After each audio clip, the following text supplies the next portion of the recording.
Welcome guys, this is Ratna Raghuvanshi here and हम ये हमारी सेकेंड क्लास है और हम बिजनेस स्टडीज़ क्लास 12th के सारे टॉपिक्स को यहाँ पर सारे चैप्टर्स को यहाँ पर कवर करेंगे विद फुल कवरेज के साथ। एंड मैंने बहुत शॉर्ट नोट्स बनाए हैं जो मैं आपको एक बार शो कर देती हूँ। ऑर्गेनाइजिंग के ओनली 3-4 पेजेस में ये नोट्स मैंने बना लिए हैं और इनको अब अगर आप एक बार अच्छे से सुन लेंगे, पढ़ लेंगे तो आपका पूरा चैप्टर फिनिश और आपको 15 मिनट्स में ही ये चैप्टर रिवाइज हो जाएगा। जब एक बार आप सुन लेंगे, सेकंड टाइम में आपको डेफिनेटली 15-20 मिनट्स लगेंगे या उससे भी कम लगेंगे इस चैप्टर को रिवाइज करने में। तो चलिए हम स्टार्ट करते हैं फटाफट आज का चैप्टर ऑर्गेनाइजिंग। देखिए एक बात सुनिए, आईएनजी जिस वर्ड में भी आईएनजी आ गया मतलब कि वो एक प्रोसेस है। तो ऑर्गेनाइजिंग क्या है? It is a process that initiate implementation of work, implementation of plan. मैंने आपसे पहले भी कहा था, आई रिपीट अगेन, आप हर लाइन के कुछ एक इंपॉर्टेंट वर्ड्स होते हैं उन्हें पिकअप करिए और उन्हें पिकअप करेंगे तो आपको सारा कंसेप्ट क्लियर हो जाएगा और माइंड में याद भी रहेगा। तो ऑर्गेनाइजिंग क्या है? Definitely implementation of plan. जो भी हम प्लान बनाते हैं, प्लानिंग करते हैं, प्लानिंग वाले चैप्टर में उसको ऑर्गेनाइज करने का काम हम कहाँ पे करते हैं? ऑर्गेनाइजिंग में। So implementation of plan is what? Organizing. Okay, चलिए आगे बढ़ते हैं। अब हम स्टेप्स पढ़ते हैं, क्या क्या स्टेप्स हैं in the process of organizing. जब हम ऑर्गेनाइजिंग करेंगे तो हमको क्या क्या स्टेप्स रहेंगी? Okay fine. सबसे पहले identification and division of work. तो हमारी फर्स्ट प्रोसेस क्या है? Work divided into small and manageable activity. सबसे पहले जो भी हमारा वर्क है उसे हम डिवाइड करेंगे। Fine. Second is departmentalization. So after division next step is make groups of similar nature known as departmentalization. मतलब कि हम होमोजीनियस जो भी वर्क होंगे, होमोजीनियस टाइप के नेचर के, मतलब सिमिलर नेचर के जो सिमिलर एक्टिविटीज़ होंगी सिमिलर नेचर की, उनका हम ग्रुप बनाते चलेंगे, दैट इज डिपार्टमेंटलाइजेशन। चलिए आगे बढ़ते हैं। Assignment of duty. Assignment of duty means allocate work to department job position. Okay, जब हमने ड्यूटीज़ रख ली, वर्क रख लिया है, अलग अलग कर लिया है, डिपार्टमेंट बना दिए हैं, तो अब हम उनको असाइन करेंगे। अलग अलग एम्प्लॉयज़ को अलग अलग जॉब में हम उनको वर्क देंगे काम करने के लिए। नेक्स्ट इज, देखिए फोर्थ वाले में दो पॉइंट्स हैं, एक है establishing authority and second reporting relationship. तो ना केवल हम अथॉरिटी इस्टेब्लिश करते हैं बल्कि रिपोर्ट भी करना ज़रूरी है। तो रिपोर्टिंग रिलेशनशिप का मतलब क्या है? To him he is accountable. मतलब अगर एक सुपीरियर अथॉरिटी ने किसी सबॉर्डिनेट को वर्क दिया है तो सबॉर्डिनेट रिस्पॉन्सिबल भी है उस काम करने के लिए। अगर कुछ गलत होगा तो उसको आंसर देना पड़ेगा। ठीक है, ये इसका मीनिंग था। चलिए आगे बढ़ते हैं। आपको अगर कोई भी डाउट्स है तो आप प्लीज़ पूछ सकते हैं। कमेंट बॉक्स में आप कमेंट करके आपकी जो भी क्वेरीज हैं वो पूछ सकते हैं। डेफिनेटली मैं जो भी नोट्स से आपको पढ़ा रही हूँ ये सारे नोट्स आपको मैं फ्री में शेयर करूँगी। इसकी कोई कॉस्ट नहीं है, ना ही पढ़ाने की कोई कॉस्ट है। बस आप अच्छे से पास हो जाएं, this is my main target. Okay, और ग्रुप स्टडी बहुत इंपॉर्टेंट होती है, इसलिए कोशिश करिए कि शेयर करें फ्रेंड्स के साथ और फिर उनके साथ भी साथ में पढ़ें। चलिए आगे बढ़ें। तो नेक्स्ट है हमारा इम्पोर्टेंस ऑफ ऑर्गेनाइजिंग। चलिए, क्या इंपॉर्टेंस है ऑर्गेनाइजिंग की, क्यों ऑर्गेनाइजिंग चैप्टर आया है? तो सबसे पहले बेनिफिट्स ऑफ स्पेशलाइजेशन। ऑर्गेनाइजिंग करने से क्या बेनिफिट मिलता है? स्पेशलाइजेशन आती है, प्रोडक्टिविटी एनहेंस होती है। क्यों प्रोडक्टिविटी एनहेंस होती है? क्योंकि वर्क का एलोकेशन कर रहे हैं, ऐसे एक डिपार्टमेंट से फिर एक डिपार्टमेंट से मैन्युफैक्चरिंग करेगा, एक डिपार्टमेंट से पैकेजिंग करेगा, तो स्पेशलाइजेशन आएगी जब एक ही टाइप का वर्क करेंगे तो ये बेनिफिट ऑर्गेनाइजिंग का। Next, clarity in working relationship. Clarity आ जाती है। It specify lines of communication and specify to whose to report to whom. Organising में ये बता देते हैं भाई कि ये जो सबऑर्डिनेट है वो इस वाले सुपीरियर को रिपोर्ट करेगा आपने जो भी वर्क किया है। तो क्लैरिटी आ जाती है हमारे वर्क में। Next, optimum utilization of resources. Definitely organization leads to proper utilization usage of all materials. ठीक है, ऑर्गेनाइजेशन से क्या होता है? हम प्रॉपर यूटिलाइज करते हैं हमारे रिसोर्सेज को, मटेरियल्स को, फाइनेंशियल रिसोर्सेज को, ह्यूमन रिसोर्सेज को, सबको हम प्रॉपर यूटिलाइज करते हैं, इसीलिए हम फिर ऑप्टिमम यूटिलाइजेशन कर पाते हैं हमारे रिसोर्सेज का। फाइन। चलिए आगे बढ़ते हैं। Adaptation to change. Organization allow enterprises to accommodate the change that prevails in the business environment. ठीक है, बिजनेस एनवायरनमेंट डेफिनेटली डायनेमिक है, कभी भी सेम नहीं है, हमेशा चलता रहता है और ऑर्गेनाइजेशन हमें हेल्प करती है कि बिजनेस एनवायरनमेंट में जो चेंजेस आ रहे हैं हम उन्हें, हमारे बिजनेस उन्हें अडॉप्ट कर पाए, हमारा फर्म उन्हें अडॉप्ट कर पाए। Okay, next is effective administration. Effective administration means what? So तो ये चीज़ें अगर हमारा इफेक्टिव एडमिनिस्ट्रेशन होगा तो हम क्या क्या प्रॉब्लम से बच जाएंगे, अवॉइड कन्फ्यूजन नहीं रहेगी, क्लियरिटी प्रोवाइड करेंगे in working relationship and enable proper execution of work. Okay, चलिए आगे बढ़े। Development of personal, how development of personal organization bring creativity among us the managers, how bring creativity as delegation of work not only reduces the workload but also allow managers to develop new methods of performing। और इस तरीके से development हो सकता है। आप समझ रहे हैं क्या बोला है इसमें? ये बोल रहे हैं बहुत इजी वर्ड्स में, मैंने सारे नोट्स बनाए हुए हैं। डेवलपमेंट कैसे पॉसिबल है? जब एक मैनेजर एक ही चीज़ पे वर्क करेगा तो उसके लिए उसमें स्पेशलाइजेशन होना बहुत इजी है। फाइन, बहुत ही सिंपल वर्ड्स में मैंने ये नोट्स बनाए हैं, तो डेफिनेटली आप एक बार पढ़ेंगे तो बहुत क्लियर हो जाएंगे सारे। Next is expansion and growth. Organizing leads to diversification. Definitely diversification होता है, ऑर्गेनाइजिंग एक्टिविटी परफॉर्म हेल्प करती है हमें डाइवर्सिफिकेशन के लिए, तो यहाँ पे एक्सपेंशन पॉसिबल है। चलिए पूरा पढ़ते हैं। Organization leads to diversification by enabling deviate from existing norms and taking up new challenges. Yes, new challenges लेने में हेल्प करता है हमें ऑर्गेनाइजिंग, इसीलिए कह सकते हैं it is also expansion and growth. चलिए आगे बढ़ते हैं। Organisation structure.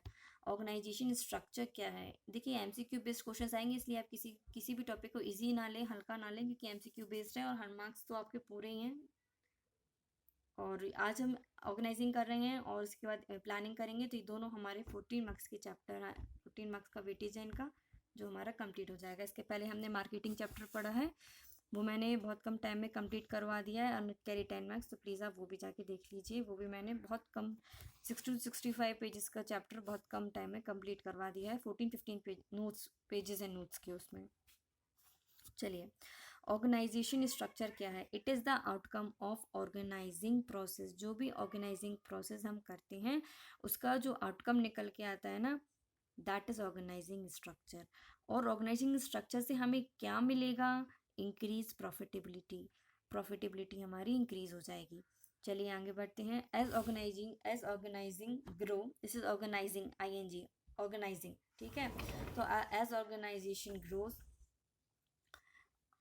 यहाँ पे ऑर्गेनाइजेशन है, ये जो एन है ना, it means organization. So as organization grows, coordinates become difficult due to increase in structural hierarchy and thus it become necessary to pay attention to organization structure। तो organised structure को क्यों ज़रूरी है? ऑर्गेनाइजेशन का structure, क्योंकि structure जैसे जैसी form का साइज बड़ा होगा तो उसके हायरार्कीज भी बड़ी हो जाएंगी, स्ट्रक्चर हायरार्की, इसलिए सब कुछ वर्क कोऑर्डिनेशन के साथ चले, इसलिए हमको ऑर्गेनाइजेशनल स्ट्रक्चर पर भी ध्यान देना बहुत ज़रूरी है। कितने टाइप के ऑर्गेनाइजेशनल स्ट्रक्चर्स होते हैं? तो ओनली 2 टाइप्स के होते हैं, आप ध्यान रखिए। 2 टाइप्स ऑफ ऑर्गेनाइजेशनल स्ट्रक्चर्स होते हैं, एक है हमारा फंक्शनल स्ट्रक्चर, दूसरा है हमारा divisional structure. Okay, now it's information, functional structure के बारे में बोला है कि it's information is based on functions, जबकि डिविजनल स्ट्रक्चर में बोला है it is based on product line and is supported by functions. मैं इन दोनों का एग्जांपल अभी आपको नीचे एक डायग्राम बनाया है उसके थ्रू बताऊंगी फंक्शनल स्ट्रक्चर क्या है और डिविजनल स्ट्रक्चर क्या है। इसे इतने तो आप समझ गए होंगे। फंक्शनल एक तो है हमारा फंक्शंस पर बेस्ड और एक है हमारा प्रोडक्ट लाइन पे बेस्ड, और इसका मैं एग्जांपल अभी आपको एक नीचे डायग्राम बनाया है उसके थ्रू बताऊंगी। देखिए ये मैंने दोनों का शो किया है। फंक्शनल स्ट्रक्चर, यहाँ पे क्या होता है, मैनेजिंग डायरेक्टर आपको नीचे बताया है किस टाइप के फंक्शंस रहते हैं इसमें, किस टाइप के फंक्शंस होते हैं। एक है ह्यूमन रिसोर्स का एक फंक्शन हो गया, मार्केटिंग का, रिसर्च डेवलपमेंट का, परचेसिंग का। तो यहाँ पे जो स्ट्रक्चर है वो किस पर बेस्ड होगा? ये सारे फंक्शंस पे बेस्ड हो गया। फाइन, नेक्स्ट है हमारा मैनेजिंग डिपार्टमेंट, किस टाइप से, देखो ये अलग अलग प्रोडक्ट्स हो गए ना, क्या बोला था, डिविजनल स्ट्रक्चर जो है किस पर डिपेंड है? प्रोडक्ट लाइंस पे। तो देखिए ये जो मैनेजिंग डायरेक्टर है इसको हमने कैसे डिवाइड किया है इस स्ट्रक्चर को? देखिए कॉस्मेटिक एक प्रोडक्ट है, गारमेंट्स अलग प्रोडक्ट है, फूडवेयर अलग प्रोडक्ट है, स्किन केयर अलग प्रोडक्ट है, ठीक है। तो ये प्रोडक्ट्स की बेसिस पे डिवाइड हो गए। फाइन, और आगे इसमें क्या लिखा था ये डिविजनल स्ट्रक्चर में कि it is supported by functions. Fine, तो अब देखिए आगे शो किया जैसे कि हमारा गारमेंट है, इसमें अब इतने सारे फंक्शंस आ गए, सेम जो फंक्शंस यहाँ पे थे वो यहाँ पे आ गए, तो it means it is supported by these functions. Basically it is product line but it is supported by the functions, human resources, marketing, resource, research development, purchasing. Fine, तो ये अब आपको क्लियर हो गया होगा फंक्शनल स्ट्रक्चर क्या है and divisional structures क्या है। देखिए मेरिट्स एंड डिमेरिट्स ज़्यादा इंपॉर्टेंट नहीं है, आप लोग को ऐसा लगता होगा, पर एमसीक्यू बेस में कहीं से भी क्वेश्चन आ जाएंगे, इसलिए मैंने बहुत फ्यू पॉइंट्स में ही एडवांटेज एंड डिसएडवांटेज का भी टॉपिक क्लियर किया है, ताकि आप लोग ये बात समझ जाएं कि अगर कुछ क्वेश्चंस एमसीक्यू के आएंगे तो आपके माइंड में किस तरीके से आपका माइंड चले, इसलिए मैंने कुछ पॉइंट्स एडवांटेजेस के एंड डिसएडवांटेजेस की भी कवर कर लिए हैं। चलिए स्टार्ट करते हैं advantages and disadvantages of functional structure, फिर उसके बाद हम पढ़ेंगे डिविजनल स्ट्रक्चर के एडवांटेजेस एंड डिसएडवांटेजेस। चलिए तो फंक्शनल स्ट्रक्चर्स के एडवांटेजेस एंड डिसएडवांटेजेस पढ़ते हैं। तो एडवांटेजेस क्या है, it lead to occupational specialization, ये एब्सोल्युटली, मतलब कि जब एक स्पेसिफिक एरिया में हम फोकस करेंगे तो हमारा उस पर स्पेशलाइजेशन बढ़ जाएगा फंक्शनल स्ट्रक्चर में, ठीक है। सेकंड क्या बोलते हैं, it promote efficiency of man power as employ perform similar task which improve the performances. It promotes efficiency of man power, okay, तो ये किसकी एफिशिएंसीज को बढ़ा रहा है, मैन पावर की। As employ perform similar task which improve performance, definitely जब आप कुछ काम को लगातार लंबे समय तक सिमिलर टास्क को अगर आप करेंगे तो डेफिनेटली उस टास्क को करने की आपकी क्षमता, आपकी स्किल्स, आपका टाइम कम होता जाएगा उस काम को करने का, और आपके पास उसकी स्किल्स बढ़ जाएंगी उस काम को करने के लिए। इसलिए बोला है कि efficiency of man power increase होती है। किसका बेनिफिट है ये, फंक्शनल स्ट्रक्चर का, तो आप ध्यान रखें, है ना, तो क्या बेनिफिट है कौन से स्ट्रक्चर का, ये आप ध्यान रखें, एमसीक्यू बेस में ये चीज़ आएगी। चलिए आगे बढ़ते हैं। अब है हमारा डिसएडवांटेजेस का, क्या डिसएडवांटेजेस हैं फंक्शनल स्ट्रक्चर के। देखिए मैंने ये कुछ पॉइंट्स है, पर मैंने इसलिए कवर करी ताकि आपका माइंड सेट क्लियर हो जाए, कि अगर एमसी कुछ क्वेश्चन अगर यहाँ से बनते हैं तो आप उनका आंसर्स दे पाएँ घुमा के भी अगर वो पूछें तो। चलो डिसएडवांटेजेस क्या है, functional structure places less emphasis on overall enterprise objectives, बिल्कुल डेफिनेटली। देखिए फंक्शनल स्ट्रक्चर में क्या होता है, हम किसी एक फंक्शंस पर वर्क करते हैं, इसलिए हम जो ओवरऑल ऑब्जेक्टिव है ना इंटरप्राइज का, उस पर हम एम्फेसिस नहीं कर पाते हैं, बिल्कुल सही बोला है। और फिर कोऑर्डिनेशन की प्रॉब्लम आ जाती है, कि हाँ कोऑर्डिनेशन की प्रॉब्लम हो जाती है डिपार्टमेंटल वाइज, क्योंकि इनका मेन फोकस फंक्शनल बेसिस है, इसलिए जो ऐसे प्रोडक्ट जो डिपार्टमेंटल कम्युनिकेशन है वो पॉसिबल नहीं है। ऐसे कॉस्मेटिक वाले गारमेंट वालों से अच्छे से कोऑर्डिनेशन नहीं कर पाएंगे, क्योंकि ये अपने आप में ही बस लगे रहते हैं फंक्शनल डिपार्टमेंट वाले, फंक्शनल स्ट्रक्चर वाले। तो यस दिस इज लिमिटेशन, ये जो पॉइंट है वो आपको नीचे नोट में शो हो जाएगा, मैंने क्लियरली लिखा हुआ है।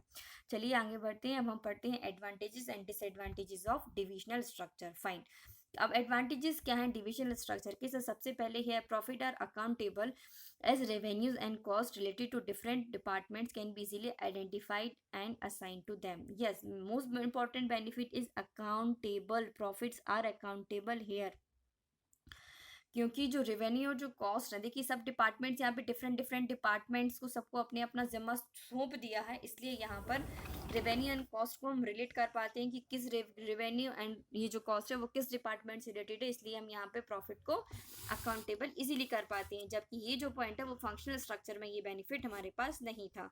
चलिए आगे बढ़ते हैं। Divisional structure facilitate the expansion and growth, ठीक है।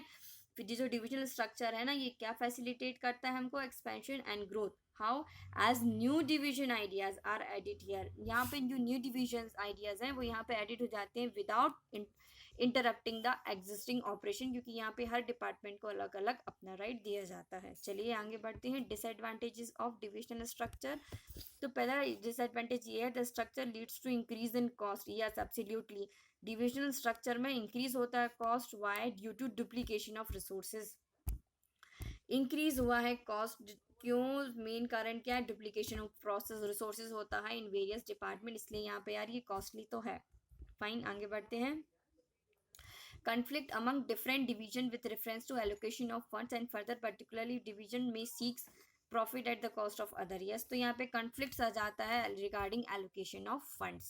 चलिए अब हम डिफरेंस डिस्कस कर लेते हैं फंक्शनल और डिविजनल, फंक्शनल स्ट्रक्चर और डिविजनल स्ट्रक्चर का एक बार हम डिफरेंस और कर लेते हैं डिस्कस, तो ये आपको और बहुत ज़्यादा क्लियर हो जाएंगे।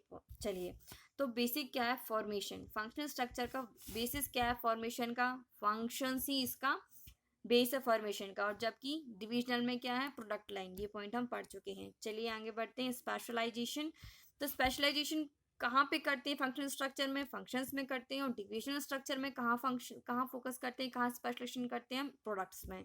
चलिए आगे बढ़िए। अब हमारा नेक्स्ट पॉइंट है रिस्पॉन्सिबिलिटी।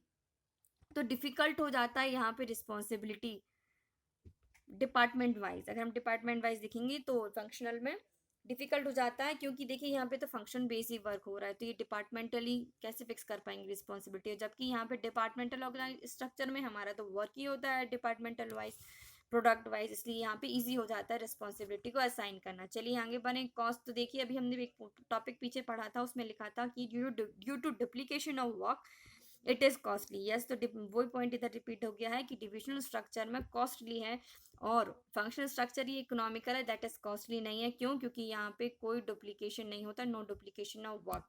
चलिए आगे बढ़ते हैं। नेक्स्ट है कोऑर्डिनेशन, जो difficult for multi product companies के लिए डिफिकल्ट हो जाए फंक्शनल स्ट्रक्चर्स, ठीक है। पर अगर किसी कंपनी के पास एक ही प्रोडक्ट कंपनी है तो उसके लिए फंक्शनल स्ट्रक्चर फिर इजी हो जाएगा। चलिए, और जो डिविजनल स्ट्रक्चर है उसके बारे में क्या बोला है? इजी है, कोऑर्डिनेशन इजी है। क्यों? Because all function related to product are integrated in one department only. Fine, okay. आगे हम ये पढ़ते हैं, ये सूटेबिलिटी के बारे में डिस्कस किया गया है, सूटेबिलिटी के बारे में। तो इन दोनों में से कौन सा ज़्यादा सूटेबल है, फंक्शनल स्ट्रक्चर या डिविजनल स्ट्रक्चर? तो ये बोला है कि डिविजनल स्ट्रक्चर जो है ना वो सूटेबल है।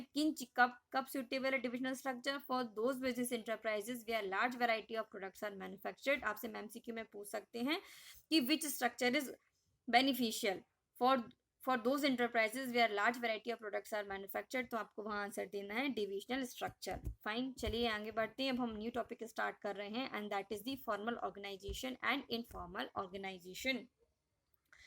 तो चलिए, मैंने बहुत शॉर्ट में और सारे बहुत इंपॉर्टेंट पॉइंट्स बहुत बढ़िया कवर कर लिए हैं। ये मैंने शॉर्ट नोट्स बनाए हैं, डजंट मीन्स कि मैंने यहाँ पे कोई चीज़ छोड़ी है। जो भी था वो सब कवर किया हुआ है और आपके इजी हो गए हैं ये notes with full coverage, short notes and covering the full topic. चलिए आगे बढ़ते हैं। सबसे पहले हम पढ़ते हैं मीनिंग क्या है। या आप ये बोल दीजिए इस पॉइंट का जो कंटेक्स्ट है ना, तो वो है ओरिजिन। तो कहाँ से ओरिजिन हुआ है फॉर्मल ऑर्गेनाइजेशंस का और इनफॉर्मल ऑर्गेनाइजेशंस का? तो फॉर्मल ऑर्गेनाइजेशंस का ओरिजिन हुआ है from the companies rules and policies. Company के रूल्स एंड पॉलिसीज से इसका ओरिजिन हुआ है फॉर्मल ऑर्गेनाइजेशन का। और जबकि जो इनफॉर्मल ऑर्गेनाइजेशंस हैं इनका कहाँ से ओरिजिन हुआ है? सोशल इंटरेक्शन से। जो कीवर्ड है बस आप ये ध्यान रखिए, सोशल इंटरेक्शन से इसका ओरिजिन हुआ है। चलिए, नेचर क्या है फॉर्मल ऑर्गेनाइजेशन का? फॉर्मल ऑर्गेनाइजेशन का जो नेचर है ना वो है rigid. Rigid means fixed. Fine, fixed. तो ये चेंज नहीं होगा भाई। जो एक बार हो गया ना डिसाइड, जैसा जैसा ऑर्गेनाइजेशन फॉर्मल बना दिया तो बस फॉर्मल है, फिर वो चेंज नहीं होगा उसमें। और ये फ्लेक्सिबल है अपना इनफॉर्मल, इसे कैसे भी आप चेंज कर सकते हो, इसमें चेंज ला सकते हो। अब behaviour it is directed by rules. तो कौन डायरेक्ट करेगा? जैसे रूल्स है भाई वैसे ही इसमें काम चलेगा पूरा। और जो इनफॉर्मल है it is not directed by law और by the rules. Next is the flow of communication. तो communication takes place through scalar chain. जो भी एक प्रॉपर उनका वे है ऑफिशियली, उसी तरीके से फॉर्मल ऑर्गेनाइजेशन में कम्युनिकेशन टेक पार्ट लेगा, जबकि इनफॉर्मल में does not take place through scalar chain. मतलब जैसे अपनी मनमानी है, जैसे कम्युनिकेशन करना हो वैसे कम्युनिकेशन चलता है। यहाँ पे कोई फ्लो होने का कोई प्रोसेस नहीं है। अच्छा, एक यहाँ पे बहुत इंपॉर्टेंट वर्ड है जो एमसीक्यू में अधिकतर तो पूछा ही जाता है कॉम्पिटेटिव एग्जाम में, तो आपके एग्जाम में भी एमसीक्यू बेस्ड है तो आपसे भी पूछ सकते हैं, that is grapevine communication. Grapevine communication means what? Informal है, कोई इसका स्ट्रक्चर फिक्स नहीं है कि कैसे उसमें कम्युनिकेशन होगी, तो ये इनफॉर्मल कम्युनिकेशन में आता है गैपीवाइन कम्युनिकेशन। इनफॉर्मल कम्युनिकेशन को गैपीवाइन कम्युनिकेशन कहते हैं। चलिए अब हम आगे बढ़ते हैं। नेक्स्ट है हमारा important topic and that is the, इसके नोट्स जो है ना वो कलरफुल ही आएंगे, पर इसकी पिक्चर ब्लैक एंड वाइट आ गई है, पर आपको नोट्स जो है वो इसके कलरफुल ही मिलेंगे। चलिए पढ़ते हैं। डेलीगेशन। डेलीगेशन मीन्स क्या है? Downward transfer of authority from superior to a subordinate. ठीक है, जब कोई सुपीरियर अपने छोटे सबॉर्डिनेट को, अपने नीचे वाले ऑफिसर्स को ट्रांसफर करता है authority, and that is the delegation. Delegation, अब आपको ये एमसीक्यू क्वेश्चन बन सकता है यहाँ पे। Delegation doesn't means abdication. आपसे क्वेश्चन पूछ सकते हैं कि delegation means delegation means abdication, कि डेलीगेशन की मीनिंग एब्डिकेशन है, यस और नो? तो यहाँ पे डेफिनेटली डेलीगेशन का मीनिंग एब्डिकेशन नहीं है। अब चलिए एब्डिकेशन का मीनिंग क्या है? Abdication means sacrificing the post. तो कि यहाँ पे डेलीगेशन इसलिए करते हैं कि हम हमारी पोस्ट को सेक्रीफाइस कर रहे हैं? No, absolutely no. यहाँ पे सिर्फ हम वर्क को ट्रांसफ़र करते हैं, अथॉरिटी को ट्रांसफ़र करें, ताकि ये वर्क एक ही पर्सन सारा वर्क नहीं कर सकता ऑर्गेनाइजेशन में, इसलिए हमने ये डेलीगेशन का कंसेप्ट आया है कि हमने ये जो वर्क रहता है, जो बड़ों पे सुपीरियर पे तो वर्क है, तो सबऑर्डिनेट को दे देते हैं ताकि उनको वर्क करने में ईजी हो। चलिए अब हम एलिमेंट्स पढ़ते हैं डेलीगेशन के, क्या क्या एलिमेंट्स हैं। सबसे पहले मीनिंग आता है, तो राइट टू कमांड। अगली बार से मैं कोशिश करूँगी कि आपको कलरफुल नोट्स में ही पढ़ाऊँगी। ये पिक्चर आ गई है by chance black and white में। चलिए, एलिमेंट्स ऑफ डेलीगेशन। बेसिस क्या है? अथॉरिटी। तो अथॉरिटी में का मीनिंग क्या है? कमांड। बस आप कमांड में ध्यान रखिए, अथॉरिटी में भाई ये कमांड देते हैं अथॉरिटी में।